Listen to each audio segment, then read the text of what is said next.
Mahira Hema Neralkar Upasni, she has groomed her powerful voice with indefatigable riyaz.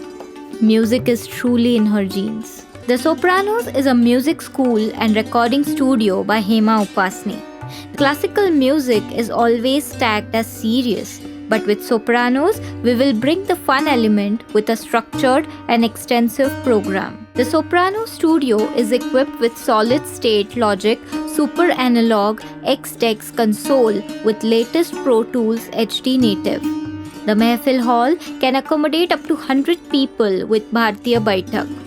50 musicians can perform in the recording studio. With all these facilities, you can shoot your video in our studio to make an amazing impact.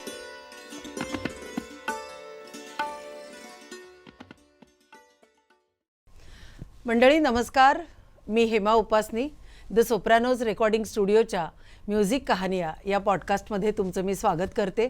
खरं तर तुम्हाला असं वाटलं असेल की आज काहीतरी वेगळी मैफिल जमलेली आहे आपल्या नेहमीच्यापेक्षा, पण त्याचं कारण पण आज खूप खास आहे. ही बैठक सगळी आज आम्ही याच्यासाठी बदलली आहे की एक खूप विशेष ऑर्गन की ज्याला आपण देवता भगवान असं काहीतरी म्हणू शकतो, आज असे साक्षात ईश्वराचे पाय आपल्या स्टुडिओमध्ये आलेले आहेत आणि त्याची सगळी ओळख आपल्याला आज निरंजन लेले हा एक उत्तम हार्मोनियम वादक आहे. हे मला काही असं वाटतं नव्याने सांगण्याची गरज नाही आहे, सगळेजण तुला तेवढं ओळखतातच. तर आज आपण खास निरंजनची गप्पा मारायला त्याला आपण इकडे आमंत्रित केलेलं आहे. तेव्हा निरंजन, तुझं खरं तर मनापासून खूप खूप स्वागत. आणि आज तुझ्या योगाने आज आपली वेगळी अशी बैठक बसलेली आहे. सगळ्यात आधी मला ह्या ऑर्गनच्या बद्दल तुझ्याकडून जाणून घ्यायला खूप आवडेल. नक्की नक्की.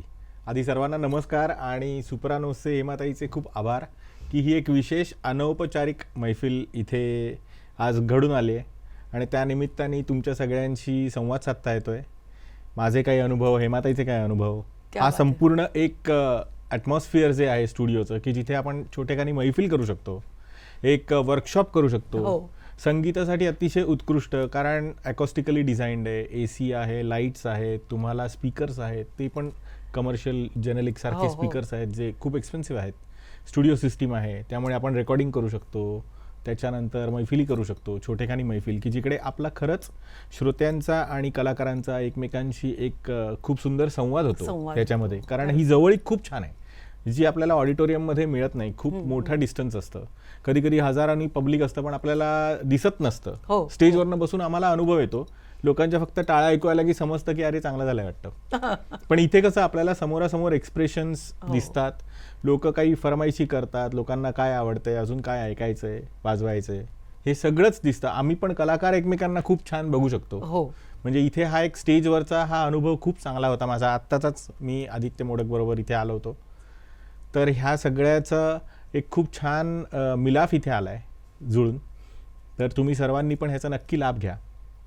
आता हेमाताईंनी विचारलं तसं ऑर्गनबद्दल 2 शब्द सांगतो की हा ऑर्गन बालगंधर्वांचा ऑर्गन आहे आणि माझ्यावरती त्यांची कृपा आहे किंवा आशीर्वाद मिळाले त्यांचे असं मी म्हणतो की अचानक शारदा संगीतमध्ये एक इंदिराबाई खाडीलकरांच्या नावाने सांगीतिक कार्यक्रम करायचा असं ठरलं, ज्याच्यामध्ये माझे गुरुजी साथीला होते पंडित तुळशीदास बोरकर, आणि त्यांनी सगळं ही संकल्पनामध्ये त्यांचा खूप मोठा सहभाग होता.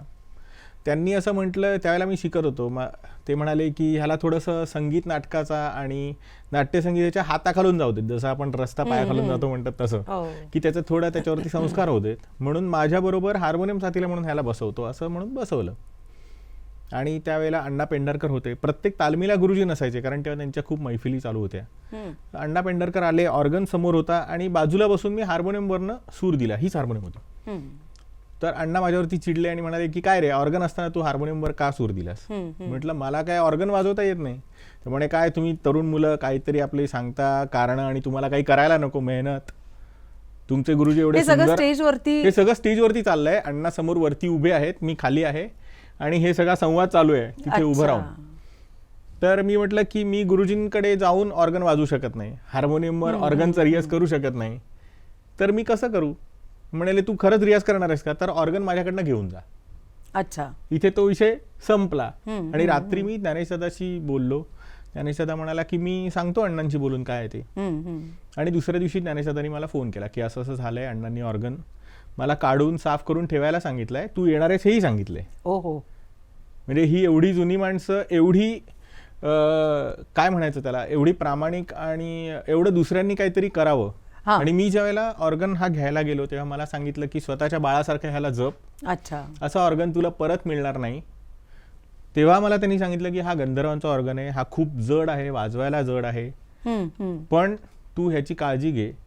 आणि मी म्हटलं की माझ्याकडे एवढे पैसे नाही आहेत त्याच्यासाठी. तर म्हणाले मी तुझ्याकडे पैसे नाही मागितले.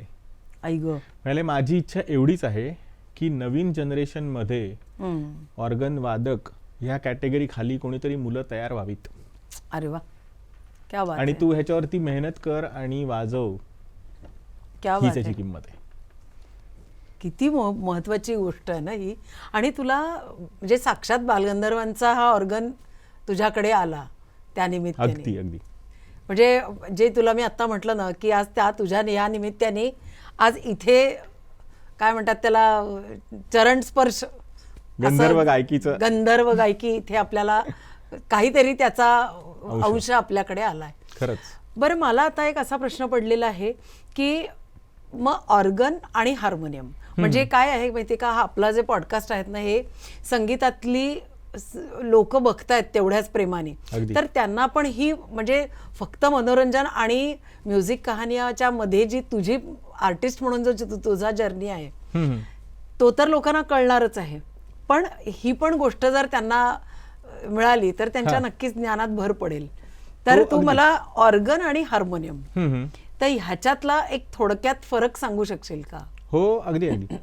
हाच प्रश्न वाजवताना मी गुरुजींकडे त्यावेळेला शरणागता शिकायला सुरुवात केली होती, देहाता शरणागता. आणि मला सांगितलं होतं मिश्र पिलू मध्ये आहे, म्हणून मी आपली सुरुवात केली.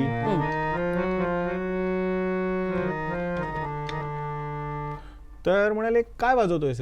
मी म्हटलं तुम्ही सांगितलं ना मिश्र पिलू, तर म्हणे ह्याच्यावरनं असं वाटतंय की तू ह्याच्यावरनं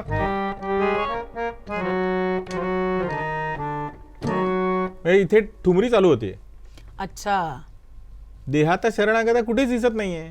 अच्छा. मी म्हटलं असं कसं होणार? तर म्हणाले की अरे नाट्यसंगीत वेगळं, शास्त्रीय संगीत वेगळं, ऑर्गन वेगळा, हार्मोनियम वेगळी. आता तुला जर म्हणे ह्याच्यावरती आलाप करायचा असेल तर ह्याच्यामध्ये तू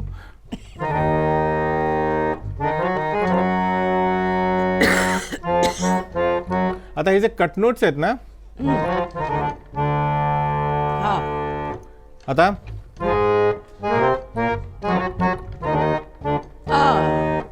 हे जे एकदम स्पष्ट वेगळं वेगळं वेगळं तुम्हाला सगळ्यांना ऐकू येतं, तर म्हणे ऑर्गन असा वाजला पाहिजे. आणि जर हार्मोनियमवर वाजवायचं असेल तर तू जर असं वाजवलंस तर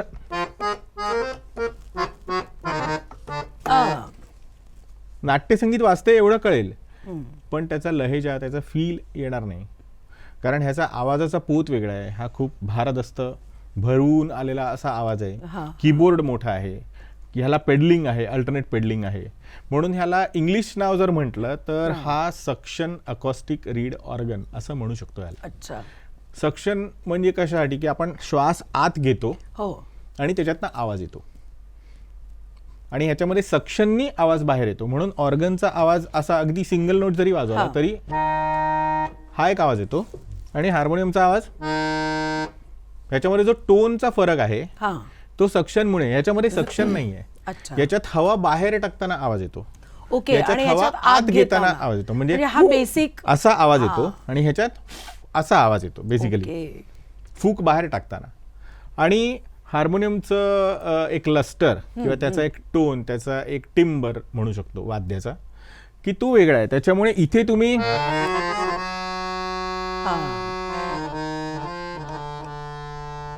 ह्याच्यात जी एक सलगता आहे ना, ती सलगता ह्याच्यात दिसून उपयोगाची नाहीये. अच्छा. म्हणजे ते म्हणायचे आम्हाला सांगायचे आमच्या भाषेत, म्हणे ह्याचा एक स्मेल वेगळा आहे तुमच्या भाषेत सांगायचं तर, आणि ह्याचा स्मेल वेगळा आहे. अच्छा. तर वाजवताना तो स्मेल येऊ देत. ऑर्गन वाजवतोय असा स्मेल येऊ देत, हार्मोनियम वाजवतोय असा स्मेल येऊ देत. मग इथे तू आता इथे मी जे टचिंग घेतलं, हा थोडीशी मुरकी आली त्याच्यात, तर हे जर मी हे काय कुरकुर कुरकुर कुरकुर काहीतरी वाजेल, हा हा तर इथे अच्छा स्पष्ट क्लिअर. अच्छा मला सांगताना म्हणाले की तुला साध्या भाषेत सांगायचं हम्म. तर बटाट्याचा रस्सा आणि बटाट्याची भाजी. आहा तर म्हणाले बटाट्याचा रस्सा म्हणजे कसं की त्याच्यात थोड्या फोडी दिसतात, थोडा टोमॅटो दिसतो, थोडा कांदा दिसतो आणि रस दिसतो, असं हो. सगळ्याचा एक मिलाफ होऊन म्हणजे हे तसं आहे. इथे तुला हवं तिथे आता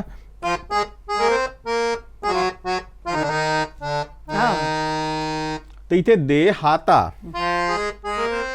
हे सलग वाजतंय, पण हे थोडंसं तुटलंय मध्ये, कारण ते शब्द बदलतोय हो हो त्याचा. पण तसं इथे वाजून उपयोग नाही. इथे फोडींसारखं, बटाट्याच्या फोडी सुक्या भाजीच्या कशा दिसतील तशा म्हणे फोडी दिसल्या पाहिजेत क्या बात आणि ह्याच्यात हा रस्सा दिसला पाहिजे. क्या बात आहे. आणि मला आता सांग की ह्या ऑर्गनची तू आम्हाला माहिती सांगशील का? म्हणजे नेमकं ऑर्गन आपल्याकडे म्हणजे आपलाच होता, भारतीय वाद्य होतं हा. की बाहेरून आलेलं होतं, ह्याची पण आम्हाला एक जस्ट थोडक्यात माहिती सांगशील हो का? जरूर जरूर जरूर. ऑर्गन हा एक काही आपल्याकडचं वाद्य नाही, हे अमेरिकेतनं आलं असं म्हणतात. बरं आणि एस रोज नावाची कंपनी होती त्या काळी अच्छा जी ऑर्गन बनवायची. हम्म. पण ऑर्गन बनण्याच्या आधी हम्म. एक रीड जो हार्मोनियममध्ये किंवा ऑर्गनमध्ये जो वापरला जातो, हम्म. त्या रीडची निर्मिती मात्र फ्रेंच आहे. अच्छा अलेक्झांडर फ्रान्सिस दबे नावाचा माणूस होता ज्यांनी रीडची निर्मिती केली. अच्छा मेटल रीड असतो, त्या रीडमध्ये टंग असते आणि त्या टंगमधनं हवा पास झाल्यावरती आपल्याला आवाज ऐकू येतो. That is a basic principle of any read instrument. अच्छा म्हणजे आत्ताची जी नवीन इन्स्ट्रुमेंट आहे त्याच्यामध्ये पण रीड असतेच, हम्म. पण त्याचं हे बेसिक प्रिन्सिपल. तर तिथे त्यांनी 1840 साली सगळ्यात पहिला रीड जन्माला आला. अच्छा आणि मग त्या रीड पासून सिंगल लाईन हार्मोनियम सारखं एक वाद्य तयार झालं. हार्मोनियमच म्हणू शकतो ते, त्याला ते लोक ऑर्गनेटे पण म्हणतात काही लोक फ्रेंच इन्स्ट्रुमेंट्स मध्ये.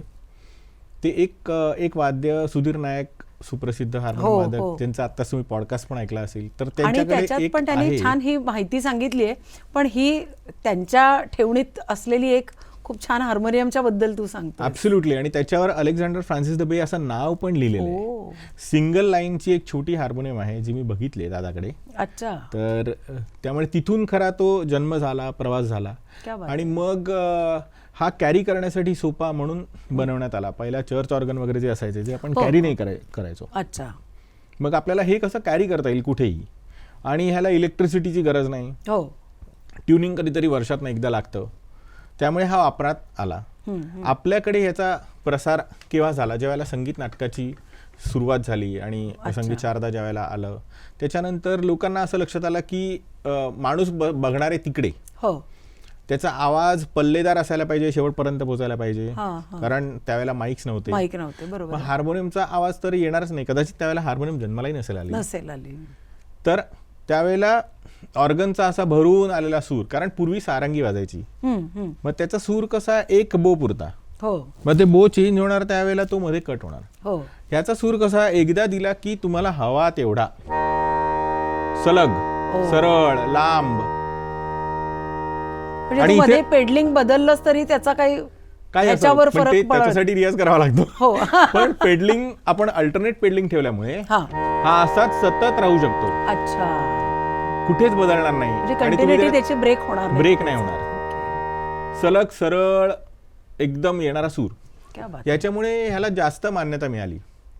अच्छा. आणि प्लस गायक जोरात गायचा, वरच्या सप्तकात गायचा, म्हणजे असं म्हणतात की रामभाऊ किंवा दीनानाथराव तर अजून वरती, म्हणजे पांढरी पाच, काळी चार असा सूर असायचा, म्हणजे त्याचा मध्यम म्हणजे वरच्या काळी एक मध्ये गाणार, आणि रामभाऊ पण पांढरी चार. कधी कधी गुरुजी सांगायचे की रामभाऊ गाता गाता असं वाटलं तर दुसऱ्या म्हणजे इंटरव्हल नंतरचा दुसरा जो भाग सुरू व्हायचा, दुसरा अंक त्यावेळेला सूर अजून चढवायचे, म्हणजे सुरुवात पांढरी चार, इंटरव्हल नंतर पांढरी पाच. अरे बापरे. आणि मग त्याच्यातली मध्यमाची गाणी हरिमिरो वगैरे तिथे जाणार सगळं. बापरे. पण ह्या सगळ्यामध्ये हार्मोनियम जरी असती तरी त्याचा टिकाव लागला नसता, कारण तो सूर त्याचा तेवढा मिळाला नसता आर्टिस्टला. म्हणून ऑर्गनचा असा भरलेला सूर त्यांना छान मिळायचा, म्हणून ऑर्गन वाजवला गेला. म्हणजे संगीत नाटकांमध्ये प्रामुख्याने ऑर्गनचं एक वेगळं स्थान होतं. अगदी. अच्छा. आणि जुन्या काळात म्हणजे बेडेकरांचं एक पुस्तक आहे, बरं. ते पुस्तक किंवा गुरुजींना पण विचारल्यानंतर ह्या सगळ्यांकडनं एक अशी एक असं एक लॉजिकल उत्तर असं मिळतं की कीर्तनकार पण ऑर्गन घ्यायला लागले. हो. मग लक्षात आलं कीर्तनकार उभा राहून कीर्तन करतोय, हां ऑर्गनवाला मात्र खुर्चीवर बसलाय. हां. मग त्याचं कन्व्हर्जन होऊन हातपेटी बनली. अच्छा. असं जुन्या लोकांचं किंवा डॉक्युमेंटेशन असं सांगतं की हार्मोनियम आपल्याचकडे बनली. ओके. इथे जे खाली पेडल्स आहेत त्या पेडल्समध्ये भाता आहे. बरं. तर इथे 2 भाते आहेत, अल्टरनेट पेडलिंग आपण जसं करतो हो, तसं. हो. तर ते दोन्ही भाते एकत्र करून हा एक भाता बनवला. अच्छा. आणि ह्याच्यामध्ये सक्शन मध्ये म्हणजे ह्याच्यात पोटात जागा आहे भरपूर, बरं. जिकडे हवा राहील हां. तशी ह्याच्यात कशी बनवायची, म्हणून मग ह्याच्यात मध्ये एक फळी ठेवली, ह्याच्या खाली अजून एक फळी हो आहे हो इथे. हो. त्या फळीच्या खाली स्प्रिंग ठेवली, हां. म्हणजे हवा इथून आत जाईल. याला सिंगल वे वॉल्व ठेवलाय, हो. ज्याच्यातनं हवा आतमध्ये जाऊन तिथेच राहील. हम्म. मग ती फळीवरती आली की प्रेशर येईल, फळी खाली जाईल, स्प्रिंगमुळे हवा वरती येईल. ती वरती येताना इथे जाळी आहे आतमध्ये, हो. त्याच्यातनं हवा बाहेर पडेल आणि आपण इथे सूर दाबला की त्याचा आवाज बाहेर येईल. मग ह्याच्यात युजली 2 लाईन 3 लाईन असे वेगवेगळे नंतर ते प्रकार झाले. व्हेरिएशन त्याच्यात आले परत सगळे. पण मूळ असं ते ऑर्गन Structure त्याचं main हार्मोनियम वरती चा बदल जन्म झाला. झालाय. हां.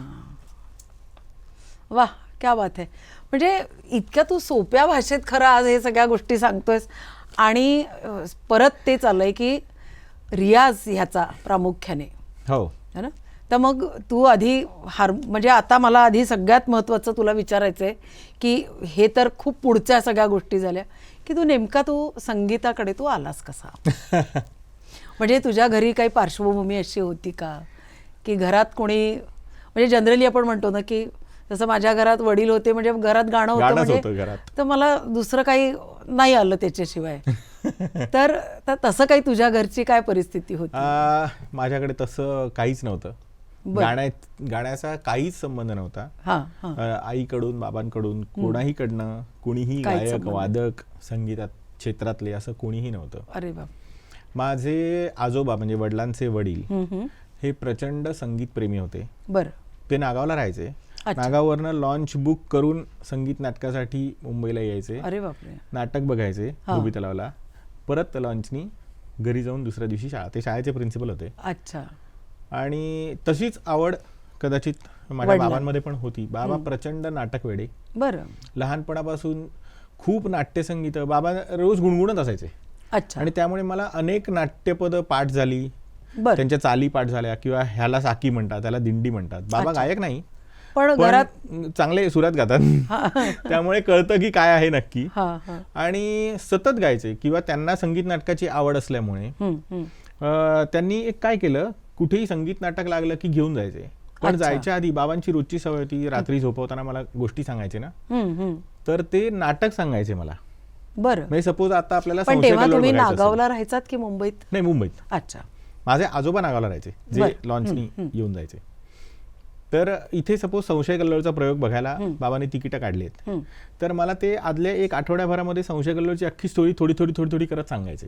अच्छा. त्याच्यातली गाणी म्हणून दाखवायचे. त्यांना जेवढं आठवतं तेवढं. त्याला काय पुस्तकं, इंटरनेट, गुगल असलं काही नव्हतं, किंवा ना पुस्तकं होती सगळी. तर त्यांना जशी स्टोरी आठवतीये तसं ते सांगायचे.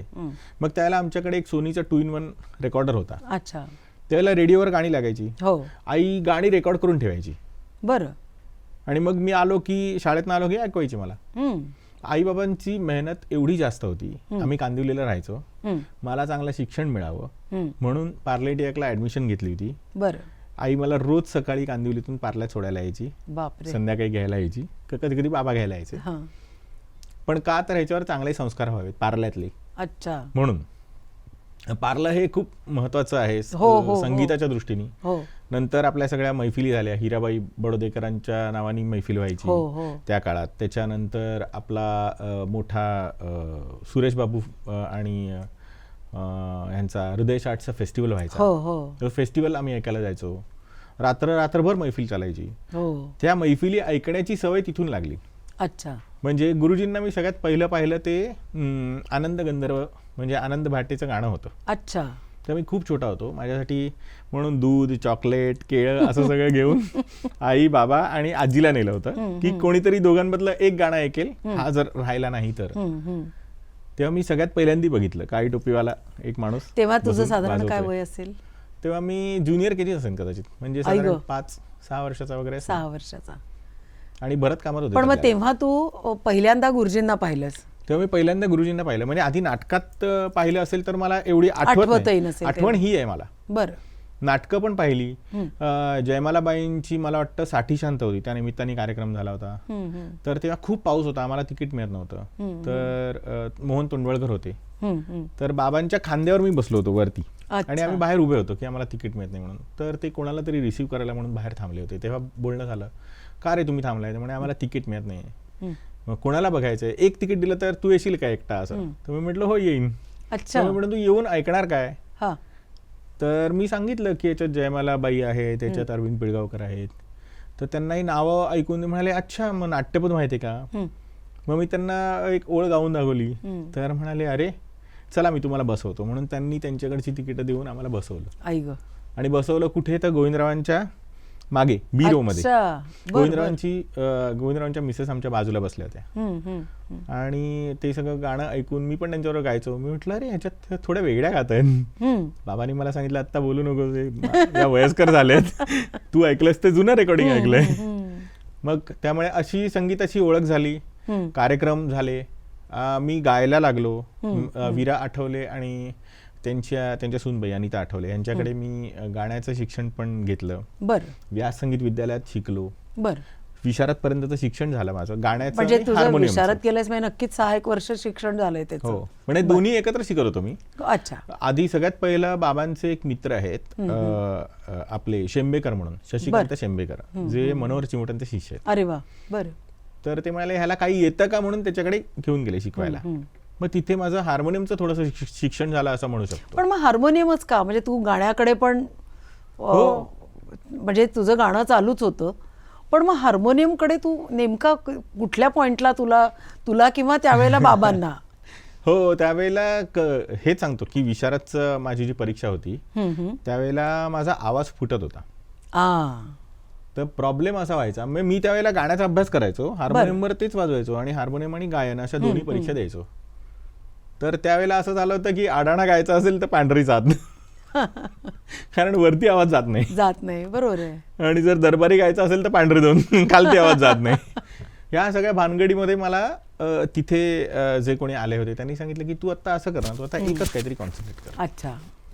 मग आता तुला गाता येत नाही ना म्हणून हार्मोनियम वाजवत जा. बरं. आणि मग आमचं 11वी-12वी इंटर कॉलेजिएट 11वीमध्ये खरं तर मी त्यावेळेला थोडं वाजवत होतो माझ्यापुरतं, कारण थोडं संगीताचं ज्ञान विशारदपर्यंत, त्यामुळे राग माहिती होते, बंदिशी माहिती होत्या, तबल्याचे ठिके माहिती होते, असं सुरू झालं होतं. आणि माझा एक मित्र आहे जयंत चितळे, त्याचे वडील मॅथ्सचे प्रोफेसर आहेत. बरं. तर त्यांच्याकडे आम्ही पेपर सोडवायचो आणि आम्ही कॉलेजला यायचो आणि मग ते चेक करून आम्हाला द्यायचे. तर तिथे एक मुलगा त्यांच्याकडे शिकायला आला होता. त्याला त्यांनी सांगितलं की अरे खूप सुंदर हार्मोनियम वाजवतो. तो म्हणाला अरे वा मस्त, मी पण वाजवतो. म्हणजे तू कोणाकडे शिकतोस? तर म्हणजे तुळशीदास बोरकर. अच्छा. मी म्हटलं अरे मला त्यांना भेटायचंय, भेटवशील का? मला हो, कधी पण. मग तो म्हणाला की असं टिळक मंदिरात गुरुपौर्णिमा आहे तर तिथे तू येऊन भेट. म्हणून मग मी टिळक मंदिरात गेलो, गुरुपौर्णिमेला त्यांना भेटलो, गुरुजींना, आणि पायावर डोकं ठेवून नमस्कार केला. म्हटलं मी तुम्हाला खूप लहानपणापासून ऐकतोय आणि मला तुमच्याकडे शिकायची इच्छा आहे आणि माझं संगीत विशारद झालंय. अरे विशारद झालायस, मग तू आता माझ्याकडे काय शिकणार असं म्हणाले. अच्छा. तर ते नंतर कळलं की ते किती मुश्किल होते, की त्याला मी खूपच घाबरलेलो होतो की अरे एवढ्या मोठ्या माणसाला आपण भेटायचं म्हणून. तर म्हणाले बघूया, आणि मग नंबर दिला. 6 महिने साधारण मला वेगवेगळ्या वेळेला नंबर वरती फोन करायला सांगितलं. बरं. फक्त फोन केले मी, गुरुवारी सकाळी कर, शुक्रवारी संध्याकाळी कर असं. मग एक दिवस म्हणाले की ठीक आहे आता तू ये. मी गेलो आणि तिथे गेल्यावरती मला सांगितलं वाजून दाखव काहीतरी. त्यावेळेला आपल्याला कॉलेजच्या डेज मध्ये आपण थोडंसं वेगळ्या कॅटेगरीत असतो, म्हणजे ते दडपण होतं, पण मला काहीतरी येतंय ते मला दाखवायचंय ना असं. मी त्यांच्या समोर युवती मला वाजून दाखवलं. कसं वाजवलं ते आता मला हे विचार करून पण खूप हसायला येतं की ह्या माणसासमोर आपण हात टाकला, आपल्याला येत नाही तरी वाजवलं. त्यांनी माझ्यात काय बघितलं मला माहित नाही, पण ते म्हणाले की ठीक आहे येऊ शकतोस. पण म्हणे जुन्या काळचे लोक जसं बोलायचं की तुझ्या बोटांना रीतभात नाही म्हणाले काही. अच्छा. कारण म्हणजे कीबोर्डवरती हात कसा ठेवायचा किंवा कुठल्या पद्धतीने कुठल्या सिक्वेन्सनी जायला पाहिजे हे मला कोणी शिकवलंच नव्हतं कधी. अच्छा. कारण मी गाणं शिकायचो आणि वाजवायचो ना. हा, म्हणजे स्वतःला जसं कन्व्हिनियंट आहे त्याप्रमाणे. त्यामुळे जर सारेमपद असा येत नसेल तर मी हे वाजवायचंच नाही कधी. हा. गुरुजींकडे गेल्यानंतर कळलं की अरे दुर्गामध्ये सारेमपद असं आपल्याला काळीमध्ये वाजवता येत नाही. अच्छा. मग ते म्हणाले की हे जे सगळं शिकलायस हे सगळं बाजूला ठेवायचं आणि शून्यापासून सुरुवात करायची. क्या बात आहे. बरं, त्यांना फीचं विचारलं. म्हणाले दोन शब्द सांगतो म्हणाले, श्रद्धा आणि निष्ठा. म्हटलं मला कळलं नाही. तर म्हणाले आपल्या गुरुवर श्रद्धा आणि आपल्या वाद्यावर निष्ठा. क्या बात आहे. ही माझी गुरुदक्षिणा आहे. म्हणे हे जोपर्यंत आहे तोपर्यंत छान चालू आहे. जेव्हा तुझं हे दोन्ही कमी होईल तेव्हा आपण मित्र. अच्छा. म्हटलं म्हणजे म्हणे तू घरी यायचं, आपण चहा प्यायचा, फिरायला यायचं, गाण्याच्या कार्यक्रमाला जायचं, कार्यक्रम झाला की रात्री हॉटेलमध्ये जेवायचं, घरी येऊन जेवायचं, तू जेवायला येऊ शकतोस पण आपलं असं बंद. एवढं फक्त पाळायचं. आई ग. आणि तेव्हापासून हा जो प्रवास सुरू झाला तोपर्यंत. आणि मला कधीच असं पहिल्यापासून असं हे नव्हतं की मी कलाकार होणार किंवा काही. अजूनही मी असं म्हणत नाही मी कलाकार झालो म्हणून, पण संगीतात आहे तोही मला वाटत नव्हतं. मी त्यांना एवढंच सांगितलं होतं की मला तुमच्यासारखं वाजवता यायला पाहिजे. मला काही स्टेजवर बसायचं नाही. त्याला 1.5 वर्ष 2 वर्ष अलंकार झाले, मला काही हरकत नाही. तुमचा सहवास एवढंच मला पाहिजे. आणि नशिबाने ते मला खूप मिळालं. क्या बात आहे. आणि मग ते रियाजाचे किंवा तालमीचे दिवस तुझे कसे होते? म्हणजे ते काय असं एक झपाटले पण असतं ना? हो. तर अगदी झपाटलेलं. है ना? अगदी झपाटलेलं. म्हणजे तेव्हा असं झालं होतं की दुसरं काहीच नाही आहे आयुष्यात. अच्छा. सकाळी कॉलेजला जायचो. मी सायन्सला होतो, BSc स्टॅटिस्टिक्स केले मी. तर सुरुवातीला प्रॅक्टिकल्स असायची, त्याच्यानंतर लेक्चर्स असायची. लेक्चर्समध्ये शेवटची FCची लेक्चर असायची. FCची लेक्चर मी रोज बंक करायचो. 11 वाजता निघून गुरुजींकडे जायचो. तेव्हापासून माझा जो दिवस चालू व्हायचा तो कधी संपायचा माहित नाही.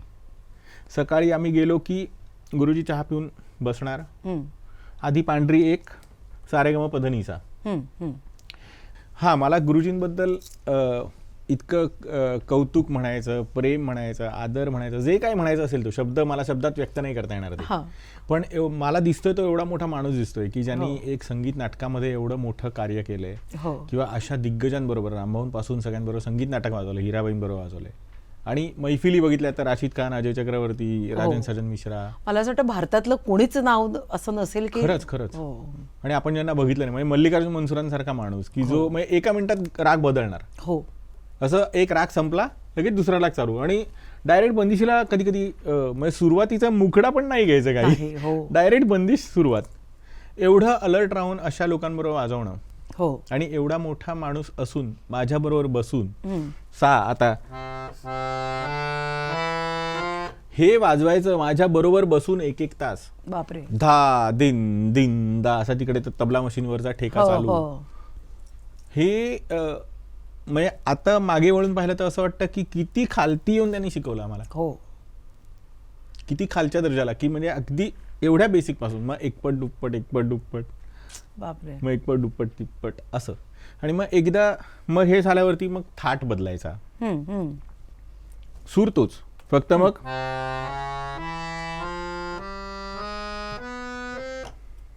वेगळ्या थाटात. अच्छा. मग पूर्ण सवय झाल्यावरती 12 थाटात फिरून 12 स्वरांमध्ये एक थाट घेऊन यायचं. अच्छा. मग थाट बदलायचे, पट्टी तीच. अच्छा.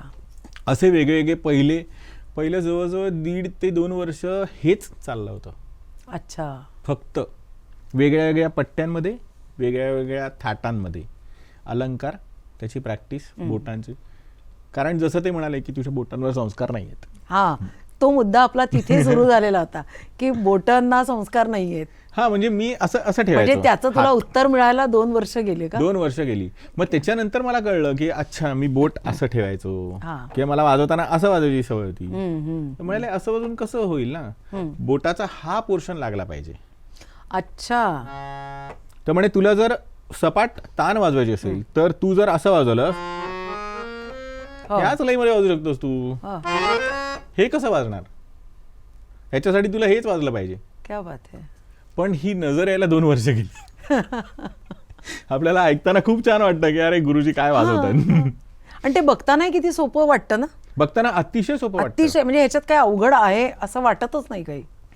पण ते जावे त्याच्या वंशात असं आहे ते. तेव्हा कळलं. हा, तेव्हा आपल्याला कळतं की काय त्यांना किती मेहनत आहे. खरंच, तर तुझा स्वतःचा रियाज किती तास असायचा? माझा त्यावेळेला मी गुरुजींकडेच असायचो. म्हणजे हे देऊन गुरुजी जायचे, त्याच्यानंतर गुरुजींची आंघोळ पूजा हे सगळं चालू असायचं. माझं इकडे चालू असायचं अच्छा. रियाज.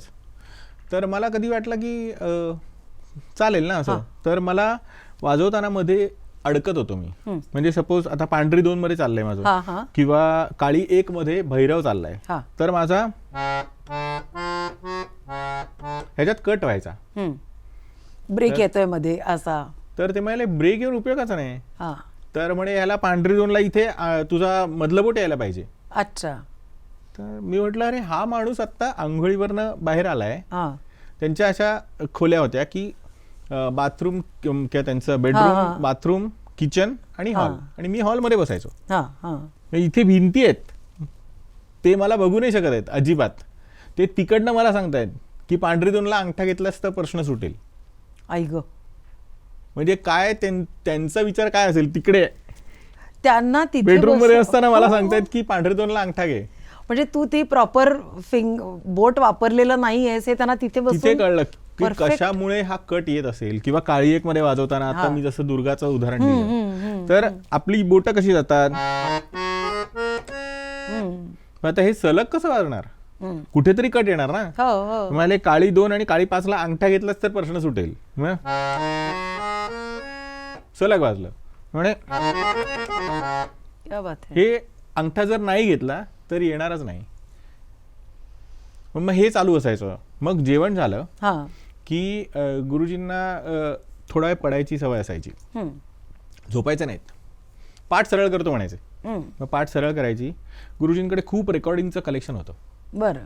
मग त्यातली कुठली तरी रेकॉर्ड लावायची अच्छा. आणि मग मी बसायचो तिथेच, झोपलेले नसायचे. आणि मध्येच फक्त सांगायचे ऐक, एवढंच बोलायचे. किंवा कधी कधी नंतर फक्त इशारा. अच्छा. पहिल्यांदी ऐक एवढं तरी म्हणायचे. म्हणजे ते एक वेगळे संस्कार होत होते हा. वेगळ्या वेगळ्या गायकांचे. विलायत हुसेन खान साहेब खूप ऐकवले गुरुजींनी मला. बरं. आणि ते म्हणायचे की कारण मला त्यावेळेला गायकींचा फरक काहीच कळत नव्हता की हे घराणं आणि ह्याची गायकी असं नव्हतं कळत मला काही. हे सगळं मला मग तसं ऐकायला यायला लागलं. मग गुरुजींबरोबर मैफिलीला जायचं. अच्छा. मग मैफिली असताना मैफिलींमधलं संगतीचं वादन कसं असतं. म्हणजे आता जर आपण बघितलं तर आता हा काळी 2 आहे.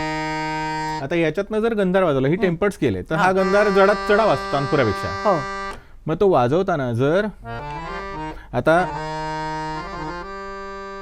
हा नॅचरल गंधार आहे, आता हा कसा ऍडजस्ट करायचा हा. हा. हे मला मैफिलीत सांगितलं त्यांनी. अच्छा. षण्मुखानंदला मैफिल चालू होती, त्याची म्हणजे त्याची तालीम चालू होती. तालमीला बसायचो. त्यावेळेला मला वाटतं शुभ्रा गुहा का कोणीतरी आर्टिस्ट होत्या. तर त्यांचा पांढरी 6 सूर. हा. तर ते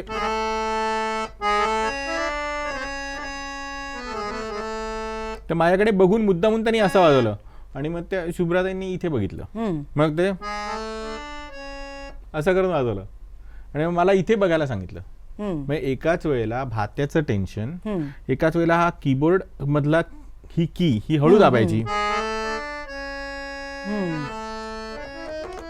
म्हणजे त्याचं चढे पण मग तो बरोबर ऐकू येणार आहे. हा.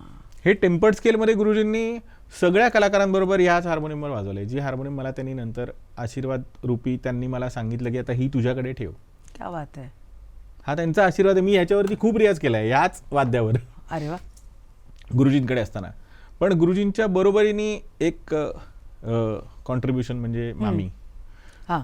म्हणजे गोव्यान भाषामध्ये बोरकर मामा आणि बोरकर मामी, अच्छा. बोरकर माम असं म्हणतात ना. अच्छा. हा. म्हणून त्या मामी झाल्या आमच्यासाठी आईच आहेत. म्हणजे माझा दुसरा जन्म झाला असं म्हणू शकतो आपण. क्या बात आहे. जसे आपले आई बाबा असतात तेवढंच प्रेम मला गुरुजींनी आणि मामींनी दिले. हो. म्हणजे माझा ज्यावेळेला ॲक्सिडेंट झाला होता त्यावेळेला गुरुजींनी नवदुर्गेकडे प्रार्थना केली होती की माझं सगळं व्यवस्थित व्हावं. ओ, असं फक्त आपले आईबाबाच करू गुरुच खरंच करू शकतात. ती तळमळ कोणाला येऊच नाही कोणालाच येऊ नाही शकत. खरंच आहे. शकत. म्हणजे आता घरात पूर्ण नॉनव्हेजचं जेवण आहे, बर, पण मी नॉनव्हेज खात नाही म्हणून माझ्यासाठी रोज व्हेज जेवण बनवायचं. क्या बात आहे. रोज भाजी वेगळी असायची माझ्यासाठी. कधी जर काप करायचे असतील तर माझ्यासाठी बटाट्याचे काप करायचे आणि मग गंमत म्हणून सांगायचे, अरे आज फिश केलंय रे तुझ्यासाठी. सुरणाचे काप करायचे. क्या बात आहे. पण हे हे तितक्या प्रेमाने करायचं की हा आपला एक मुलगाच आहे दुसरा, हो, असं कोण माऊली करेल. खरंच आहे. आणि हे रोज चालू होतं अखंडित, खरंच आहे. जोपर्यंत मला अंबानींकडे 2005 साली धीरूभाईला नोकरी लागली नाही तोपर्यंत हे रेग्युलर चालू होतं. आणि जेव्हा मला आधी नोकरी लागली जी मी एका महिन्यात सोडली. पण ती कुठल्या म्हणजे म्युझिकच्या फील्ड मधली होती?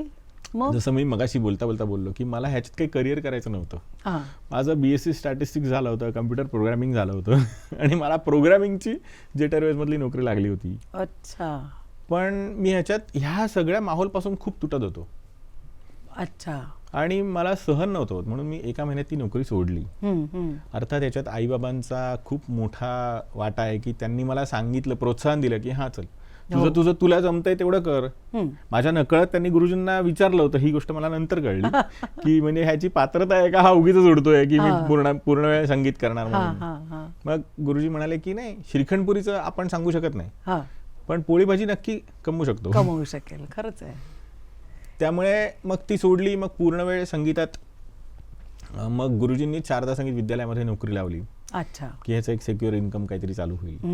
मग खूप मैफिली झाल्या. 2002 साली पॅरिसमध्ये वर्ल्ड म्युझिक फेस्टिवल झालं होतं. बरं. त्याच्यात मला बोलवलं होतं हार्मोनियम सोलो वाजवण्यासाठी. म्हणजे जिथून ह्या रीडचा जन्म झाला त्या ठिकाणी वर्ल्ड म्युझिक फेस्टिवलमध्ये जाऊन वाजवायचं. क्या बात आहे. आयुष्यात पहिल्यांदा विमानात बसलो ते पॅरिसला गेलो. अरे वा. त्याच्या आधी भारतात बसलाच नाही? कुठेच नाही, विमान बघितलंच नव्हतं त्याच्या आधी कधी. मग तिथला काय तुझा कसा अनुभव होता पॅरिसमधला? पॅरिसमध्ये आमचे 6 कॉन्सर्ट झाले वेगळ्या ठिकाणी.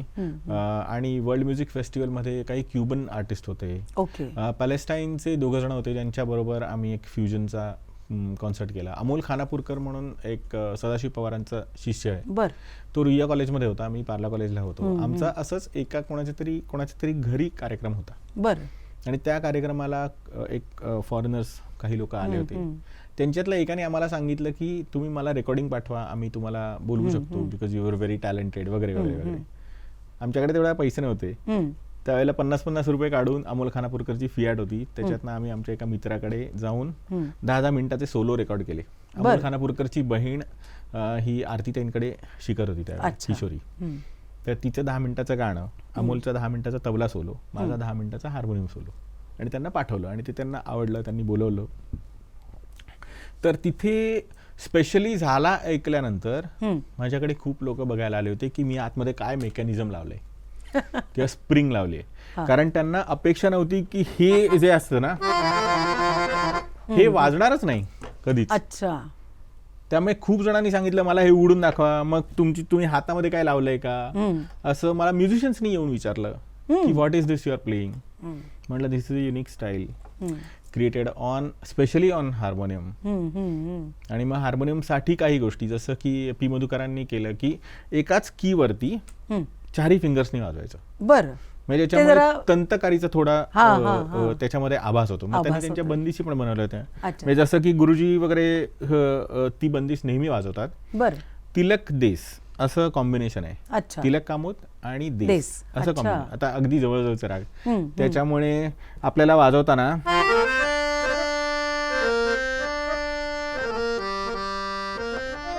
वा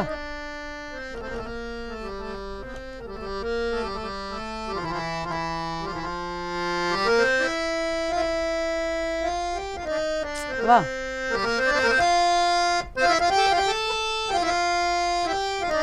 वा.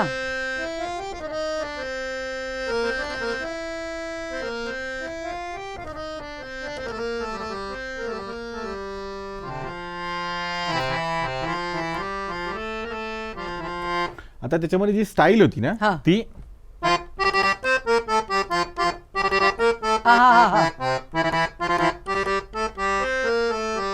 तुझे आता 3 बोटं वाजतायत त्याच्यात. 3 बोटं एकत्र, 4 बोटं 4 बोटं एकत्र. एकत्र. आता ज्यावेळेला तराणा येतो ना, तर त्यावेळेला ह्याचा फायदा होतो. आता दिरदिर तोम त्यांना हो, हो. वाजत असेल तर ते आपण युजली, तर त्याच्या जागी आपण हा. आता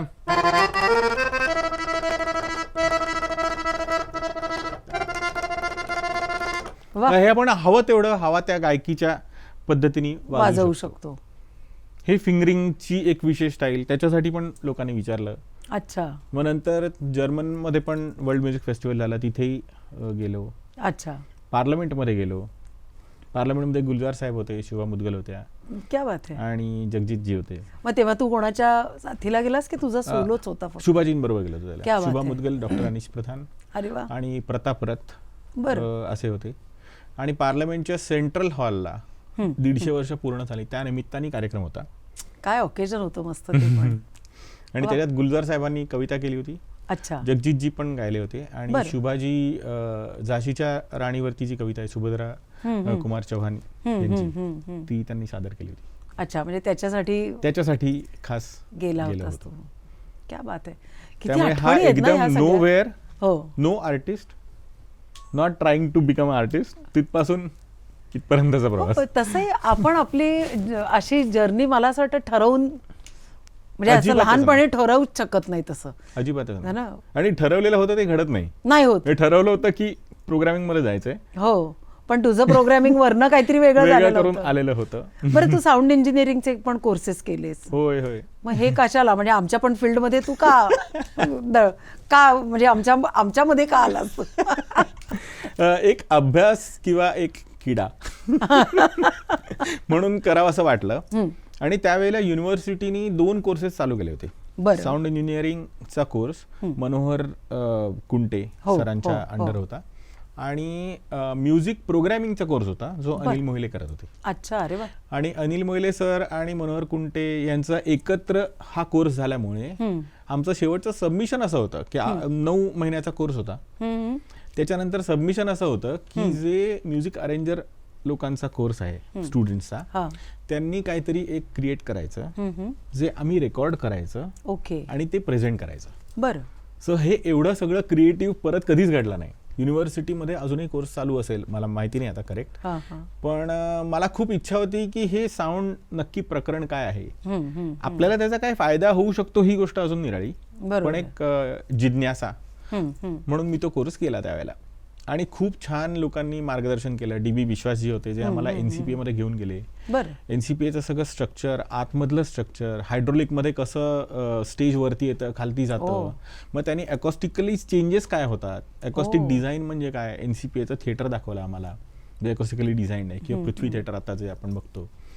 पण हे ॲज अन आर्किटेक्ट व्ह्यू असं आम्हाला त्याच्यामुळे बघता आलं की हे साऊंड इंजिनिअरिंग, मग इकडे साऊंड ऍब्सॉर्ब करण्यासाठी ह्या जे तुम्ही वॉल्स लावले ह्या कशा बनतात, ग्लास वूल किती वापरायचं, कुठे वापरायचं, ते कुठे तुम्हाला वॉल तुम्हाला स्लॅब ऐकू येईल अशी असते, मग तिथे कसं बंद करायचं, ते ह्या सगळ्या गोष्टी, स्पीकर कसा बनवायचा, आम्ही स्वतः कट करून स्पीकर बनवलेले लाकडापासून, घासून पासून सगळं कोण आणून. मी पण पुण्यात शिकत असताना MA जेव्हा करत होते तेव्हा अकॉस्टिक हा विषय होता. तेव्हा मला असं वाटतं मला गाणं गायचंय, मला ते शिकायचंय, मी हा हॉल कसा तयार केला याच्याशी मला काही करायचंय. पण जेव्हा मी स्टुडिओच्या फील्डमध्ये यायचं ठरलं तेव्हा मला त्याची म्हणजे फक्त ते एक नॉलेज होतं. म्हणजे ह्याचे कन्सल्टंट खूप वेगळे होते, पण त्या निमित्ताने माझं ते जे ज्ञान होतं ते असं ते इथे कामाला आलं.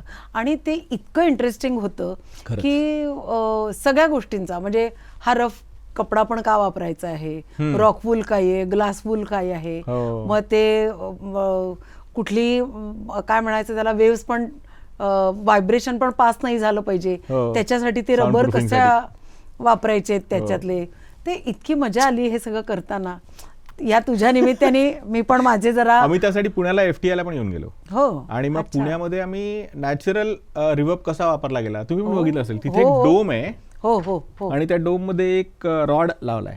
अच्छा. त्या काळात त्या रॉडला तिथे एक माईक लावायचा, साधा सोपा माईक, आणि तुम्हाला रिवर्बचा जो दर्जा पाहिजे ना त्याप्रमाणे तो माईक असा इथे टॉपला इथे ठेवायचा, किंवा इथून वळवत खाली नाही, खाली नेला की खूप फिरून येणार ना, फिरून येणार. त्यामुळे रिवर्ब किंवा डिले खूप जास्त येणार त्याच्यात. ओ असं अकॉस्टिकली त्यावेळेला असे इफेक्ट वापरत होते. वापरत पण हे सगळं ह्यामुळे कळलं. कळलं खरंच आहे. किंवा, म्हणजे तो पण अँगल आपल्याला समजला पाहिजे हे मला नंतर लक्षात आलं की नुसतं गाण्याचं आपण टेक्निकल तर घेतोच किंवा गुरूंच्या समोर बसून तालमी करतो ते सगळं आहे, पण ही पण बाजू जेव्हा गाण्याची बघतो ना ती काय त्याची गंमत त्याची गंमत खूप वेगळी आहे. खूप वेगळी येते. म्हणजे आम्हाला ज्या वेळेला सूद साहेबांनी सगळे बॅकग्राऊंड ऐकवले शोलेचे, घोड्यांच्या टापांचा आवाज, आणि हे आम्ही कसं क्रिएट केलं, त्याच्यासाठी मी कुठे गेलो, त्या काळात ते रिअल असायचे. आता आपण सगळे फॉली साऊंड वापरतो, पण त्यावेळेला ते रिअल साऊंड होते. मग ते त्यांनी कसे रेकॉर्ड केले, मग ऍटलीस्ट 50 टेक घेतले, त्यातनं एक टेक आला की ज्याच्यामध्ये तगडक तगडक तगडक करेक्ट आलाय मग तो तेवढाच कट करायचा. किंवा आम्ही फिजिकली रेकॉर्ड कट करून जॉईन केले. ते आता गेलं म्हणजे गेलं. ती एक बीट जर 10 गेला असेल तर तो गेला. मला सांग, म्हणजे आज मी तुझ्याबद्दल इतका अभ्यास केला की आज मला कागद घेऊन वाचायची वेळ आली आहे. याचं कारण मी तुला सांगते की तू साऊंड इंजिनिअरिंग जसं आत्ता तू म्हणालास मी केलंय आणि त्याच्याबद्दल एवढे छान तुझे अनुभव सांगितलेस. तू एका फिल्मला पण म्युझिक केलंयस. हो. आणि त्याला पण खूप अवॉर्ड मिळालेत. हो. तर त्याच्याबद्दल काय सांगशील? एक कुलसुम नावाची फिल्म आहे, बरं, जी बेसिकली वुमन एम्पॉवरमेंटवरती बनवली गेली आहे. आणि ज्या वेळेला डिरेक्टर माझ्याकडे आले, ते ॲक्च्युली माझा सोलो ऐकायला आलं ते शारदा संगीत विद्यालयात. बरं. आणि त्यांना त्याच्यावरनं असं वाटलं की हा काहीतरी करू शकेल. भूपेंद्र देशमुख त्यांचं नाव. बरं. तर त्यांनी आणि त्यांच्या मिसेस अर्चना केळकर, ज्या स्वतः डिरेक्टर पण आहेत, ॲक्टर पण आहेत, आणि हे सत्यदेव दुबेंचे लिगसी फॉलो करतात. बरं. तर त्यांनी मला विचारलं की असं असं माझी एक फिल्म आहे आणि त्याच्यामध्ये मला तू बॅकग्राऊंड आणि म्युझिक असं करू शकशील का. तर मी म्हटलं मला अनुभव नाही आहे पण मी नक्की करेन. तर मी फिल्म जसे जुन्या काळात केली ना तशीच मी अख्खी फिल्म ऐकली, फिल्म बघितली म्हणजे बेसिकली, आणि मग कुठे कुठे फॉली साऊंड्स मला वापरता येतील.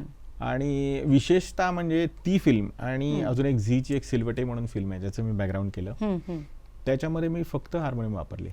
अच्छा. बॅकग्राऊंडला, म्हणजे अर्थात डफ किंवा असे जे काही इफेक्ट आहेत ते पण मी अकॉस्टिकच वापरलेत. बरं. पण अदरवाईज आता त्याच्यामध्ये एक सीन आहे की जो फायटिंगचा वगैरे सीन आहे, तर त्यात मी 3-4 हार्मोनियमचे वेगवेगळे लेअरिंग केले. म्हणजे एकामध्ये फक्त तो बेसचा पोर्शन वापरलाय, म्हणजे तो फक्त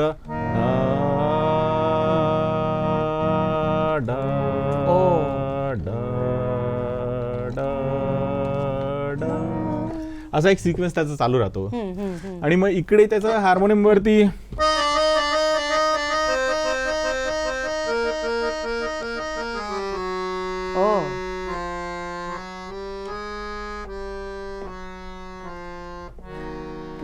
असा त्याचा एक एंड येतो.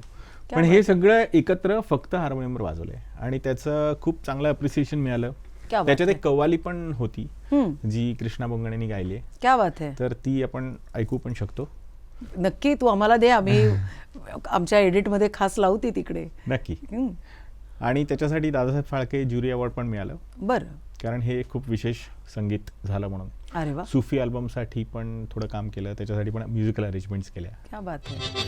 दरिया की कसम दे दूं, मौजों की कसम दे दूं, दरिया की कसम दे दूं, मौजों की कसम दे दूं, ये ताना बाना बदलेगा जो खुद को बदल दे तू, ये ताना बाना बदलेगा जो खुद को बदल दे तू. वाह, बापरे, केवढी कामं केली आहेस. मला असं वाटतं एवढं आपण विचारून सुद्धा बऱ्याचशा गोष्टी राहून गेल्या असतीलच नक्की. मला असं वाटतं याला पार्ट 2 पण करायला हवा आहे खरं तर. जरूर. तर आज इतक्या छान गप्पा झाल्या आणि एवढा छान तुझा संगीताचा प्रवास कळला आणि मुख्य या ऑर्गनच्या बद्दल तू आणलास हा ऑर्गन खास, आणि त्याच्याबद्दल तू आम्हाला इतकी छान माहिती दिलीस, त्याच्याबद्दल खरंच मनापासून खूप खूप आभार तुझं. आणि मला असं वाटतं खरंच पार्ट 2 साठी तुला बोलवायला हवं आता. आणि जसं तू म्हणालास या हॉलमध्ये वर्कशॉप किंवा असं काही, तर तो पण आपण नक्की प्रयत्न करूया की ह्या निमित्ताने असा जर वर्कशॉप आपल्याला इथे ऑर्गनाईज करता आला तर 100% करूया. त्याच्याबद्दल परत एकदा तुझं आभार की खूप मस्त गप्पा झाल्या आहेत. तेव्हा thank you so much. Thank you. Actually तुमचे आणि संपूर्ण टीमचे द सोप्रानोसचे खूप खूप आभार. कारण या निमित्ताने मी स्वतः पण ह्याचा सबस्क्रायबर आहे, रेग्युलर सगळ्यांच्या मुलाखती ऐकत असतो आणि याच्यातनं खूप लोकांचे वेगळे वेगळे आपल्याला एक चरित्र बघायला मिळतात, विचार बघायला मिळतात आणि आपल्याला माहिती नसलेली माणसं, म्हणजे ज्यांना मी आता हेमा उपसनी म्हणून ओळखतोय, पण ॲज अ साऊंड इंजिनियर म्हणून मी ओळखत नाही आहे. मी ॲज अ गायिका म्हणून ओळखतोय किंवा मी एक प्रोड्युसर म्हणून ओळखू शकतो, पण ॲज अ साऊंड इंजिनियर माहीत नाही आहे, ॲज अ स्टुडिओ इंजिनियर माहीत नाही आहे. नाही म्हणजे मी स्टुडिओ इंजिनिअरिंग केलेलंच नाही आहे, पण मी फक्त त्यांच्या कामामध्ये गाणं कळत असल्यामुळे काहीतरी त्यांच्या मध्ये मध्ये जाऊन करते. कारण आपल्या टीममध्ये जसं तू बघतो आहेस की खूप उत्तम साऊंड इंजिनियर आपल्याकडे आहेत, व्हिडिओची खूप चांगली टीम आहे आपल्याकडे, तर त्याच्यामुळे ती काम करतात. फक्त त्यांना मधनं मी त्रास द्यायचं काम नक्की चांगलं करते. त्यांचे आभार, तुमचे सगळ्यांचे आभार, थँक्यू. आणि परत येत राहील, परत तर तू येच. आणि आणखीन महत्वाची गोष्ट काय होतं, इतक्या छान छान आपण इन्फॉर्मेटिव्ह हे सगळे पॉडकास्ट करतो, तर लोक बघतात पण सबस्क्राईब करायचं राहून जातं. तेव्हा मला एक खास तुम्हाला सांगायचं आहे की व्हिडिओ सुरू झाला कीच तुम्ही आधी सबस्क्राईब केलं आहे की नाही हे बघा आणि नक्की सबस्क्राईब करा, ही जास्तीत जास्त लोकांपर्यंत शेअर करा, लाईक करा. तेव्हा परत एका पुढच्या आर्टिस्टच्या बरोबर आपण भेटूया. तोपर्यंत नमस्कार. नमस्कार.